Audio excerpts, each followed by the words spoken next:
1993లో gentlemen సినిమాతో దర్శకుడిగా మారిన శంకర్ తమిళ సినిమాను కమర్షియల్గా పైకి లేపిన డైరెక్టర్. ఇందులో సందేహం లేదు. ఎంతోమంది 80s, 90sలో స్టార్ డైరెక్టర్ శంకర్ తాజాగా శంకర్ దర్శకత్వంలో వచ్చిన భారతీయుడు 2 సినిమా నెగిటివ్ టాక్ తెచ్చుకోవడంతో హీరో రామ్ చరణ్ జాగ్రత్త పడ్డాడు అని అంటున్నారు. దీనికి కారణమేంటి? రామ్ చరణ్ ఏ విషయంలో జాగ్రత్త పడ్డాడు? శంకర్ సినిమాలు మిస్ఫైర్ ఎందుకు అవుతున్నాయి? RRR సినిమా తర్వాత రామ్ చరణ్ హీరోగా చేస్తున్న సినిమా గేమ్ చేంజర్. ఈ సినిమా షూటింగ్ 3 ఏళ్ల క్రితం మొదలుపెట్టారు. కానీ ఇప్పటికీ సెట్స్ మీదే ఉంది. దీనికి కారణం డైరెక్టర్ శంకర్ ఈ సినిమా చేస్తూ భారతీయుడు 2 తీసుకురావడమే. ఒకేసారి 2 పడవలపైన కాలు వేసిన శంకర్ భారతీయుడును నిరాశ పెట్టింది.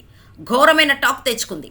ఈ ఎఫెక్ట్ చరణ్ శంకర్ మూవీపై పడడంతో రామ్ చరణ్ ఓ విషయంలో సంచలన నిర్ణయం తీసుకున్నట్టు తెలుస్తోంది. ఈ మూవీ నుంచి వచ్చే లాభాల్లో షేర్ తీసుకుందామని ఫిక్స్ అయిన చరణ్ ఆలస్యమయ్యే కొద్దీ నిర్మాత వడ్డీల భారం పెరుగుతుందని తెలిసి తన నిర్ణయాన్ని చరణ్ మార్చుకున్నట్టు తెలుస్తుంది. కాగా గేమ్ చేంజర్ కోసం రామ్ చరణ్కి 90 కోట్ల రూపాయలు రెమ్యునరేషన్ ఇవ్వనున్నారు. RRR సినిమాకు ముందు 30 నుంచి 40 కోట్ల రూపాయలు తీసుకునే చరణ్ ఈ చిత్రానికి భారీగానే కోచ్ చేశారు. అయితే దిల్ రాజు ఓ ప్రపోజల్ పెట్టారట. నిర్మాతగా తను, హీరో, డైరెక్టర్ ముగ్గురు 33% చొప్పున సమానంగా షేర్ బిజినెస్ నుంచి తీసుకుందామనుకున్నారు. ఈ బిజినెస్లో థియేటర్, డిజిటల్, శాటిల్, మిగతా అన్ని రైట్స్ ఉన్నాయి. ఇలా చేయటం వల్ల శంకర్కు, హీరో రామ్ చరణ్కు ఇమీడియట్గా రెమ్యునరేషన్లు ఇవ్వాల్సిన అవసరం ఉండదు. ఆ డబ్బును సినిమాలో పెట్టుబడిగా పెట్టవచ్చు అనుకున్నారు. అయితే షూటింగ్ లేట్ అవ్వటంతో బడ్జెట్ అంతకంతకు పెరుగుతూ వచ్చింది. 250 కోట్లు బడ్జెట్ అనుకున్న ఈ ప్రాజెక్ట్ 400 కోట్ల మార్క్స్ రావటం, ఈ క్రమంలో రామ్ చరణ్ తన తరపు నుంచి నిర్మాతకు సాయం చేయాలని నిర్ణయించుకున్నారట. తను మొదట అనుకున్న షేర్ లాగా కాకుండా ఇంత అమౌంట్ తన రెమ్యునరేషన్గా తీసుకుంటానని చెప్పారట. షేరు బట్టి చూస్తే ఇది కాస్త తక్కువ మొత్తమే. ఇదిలా ఉంటే ఈ సినిమా వర్క్ దాదాపుగా పూర్తయింది. మరో 15 రోజులు షూట్ పూర్తి చేస్తే అంతా కంప్లీట్ అయిపోతుంది. ఇకపోతే ఈ ఏడాది దీపావళి లేదా క్రిస్మస్కి గేమ్ చేంజర్ థియేటర్లలో రిలీజ్ ఉండొచ్చని అంటున్నారు. కొన్ని రోజులు ఆగితే కానీ దీనిపై క్లారిటీ వచ్చేలా లేదు. 1933లో జెంటిల్మెన్ సినిమాతో దర్శకుడిగా మారిన మొదటి సినిమాతోనే భారీ హిట్ కొట్టాడు.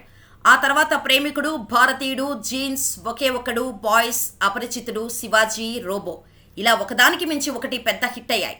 ఇవన్నీ కమర్షియల్గా భారీ సక్సెస్ అయ్యాయి. ఇవన్నీ తమిళ సినిమాలే అయినా తెలుగులో కూడా రిలీజ్ అయ్యి ఇక్కడ కూడా పెద్ద హిట్ అయ్యి తమిళ హీరోలని, శంకర్ని, ఏఆర్ రెహమాన్ని తెలుగు ప్రేక్షకులకు దగ్గర చేశాయి. శంకర్ సినిమా అంటే ఒక మెసేజ్ ఉంటుంది. శంకర్ సినిమాలో ఎమోషన్ కరెక్ట్గా పండి ప్రేక్షకులను కట్టిపడిస్తుంది. గ్రాండ్ విజువల్స్ ఉంటాయి. భారీ ఖర్చుతో కూడిన అద్భుతమైన పాటలు ఉంటాయి. వీటన్నిటిని మించి సాధారణ ప్రజల తాలూకు ఆలోచనలు ఆయన సినిమాల్లో ఉంటాయి.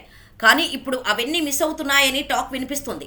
దీనికి కారణం కూడా ఉందని అంటున్నారు మూవీ లవర్స్. తమిళ లెజెండరీ రైటర్లలో ఒకడైన సుజాత రంగరాజన్ లేకపోవడమే దీనికి కారణం అనేవారు ఉన్నారు. ఎందుకంటే శంకర్ తీసిన సినిమా భారతీయుడు నుంచి ఒకే ఒక్కడు, బాయ్స్, అపరిచితుడు, శివాజీ, రోబో సినిమాలకు ఆయన శంకర్తో పనిచేశారు. అయితే రచయితగా మంచి ఫామ్లో ఉండగానే 2008లో సుజాత చనిపోయారు. అంతటితో శంకర్ వైభవం కూడా అయిపోయింది. తర్వాత వచ్చిన 2.0 సినిమాలు అంచనాలను అందుకోలేకపోయాయి.